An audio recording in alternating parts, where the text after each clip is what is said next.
નમસ્કાર વિદ્યાર્થી મિત્રો, તમારું હાર્દિક સ્વાગત છે પેશન એજ્યુકેશનમાં. આજે આપણે ઇંગ્લિશમાં એસે જોઈશું માય ફેવરેટ સિઝન, જે બધા જ ધોરણના વિદ્યાર્થીઓ માટે ઇઝીલી હોય છે. તો માય ફેવરેટ સિઝનમાં આપણે આજે ઉનાળો જોઈશું. તો અહીંયા તમને આપેલું છે the summer begin in March and end in June. એનો મતલબ એવો થાય કે ઉનાળો છે એ માર્ચમાં શરૂ થાય છે અને જૂનમાં સમાપ્ત થાય છે. It is very hot in this season. આ ખૂબ જ ગરમ હોય છે, એટલે કે ઉનાળાના દિવસો ખૂબ જ ગરમ હોય છે. The days are longer and the night are shorter. એનો મતલબ એવો થાય કે દિવસો હોય છે એ લાંબા હોય અને રાત ટૂંકી હોય છે. In summers it is quite cool in the morning. ઉનાળામાં સવાર થોડીક ઠંડી હોય છે, પરંતુ it is become very hot in the afternoon. પરંતુ બપોરની ગરમી ખૂબ જ હોય છે. The road and streets are desired in the afternoon. એટલે કે બપોરે રસ્તાઓ અને શેરીઓ ઉજ્જળ હોય છે, એટલે કે કોઈ હરતું ફરતું હોતું નથી, કારણ કે ગરમીનું પ્રમાણ વધારે હોય છે.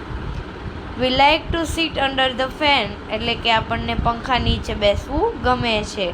We wear thin cloth cotton. એટલે કે આપણે પાતળું કોટનનું સુતરાઉ કપડું હોય એ પહેરીએ છીએ. We feel very lazy. અને તે દિવસોમાં આપણને ખૂબ જ આળસ આવે છે. Many peoples go to hill station in summer. એટલે કે ઉનાળાના દિવસોમાં ઘણા લોકો હોય છે જે હિલ સ્ટેશન પર જાય છે. Summer is season four ice cream and cold drinks. એટલે કે સમર એ એવી સિઝન છે જ્યારે આઈસ્ક્રીમ અને કોલ્ડ ડ્રિંક હોય છે, એટલે કે એનો સમય હોય છે. It is also the season of mango, orange and watermelon.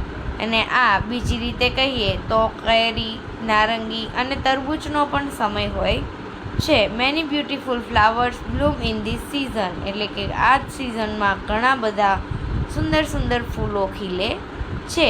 The festival of Holi is celebrated in the summer. હોળીનો તહેવાર સમર એટલે કે ઉનાળામાં ઉજવવામાં આવે છે. The farmer ploughs their fields and keep them ready for the rain. એટલે કે ખેડૂતો હોય છે ખેતર ખેડે છે અને વરસાદની ઋતુ માટે તૈયાર કરે છે. The school children finish the examination. અને બાળકોએ પણ એક્ઝામ પૂર્ણ કરેલી હોય છે. તે get a longer summer vacation. અને એને ઘણું લાંબુ ઉનાળાનું વેકેશન મળે છે. It is time for them to have fun. અને આ એમને મજા કરવાનો સમય હોય છે.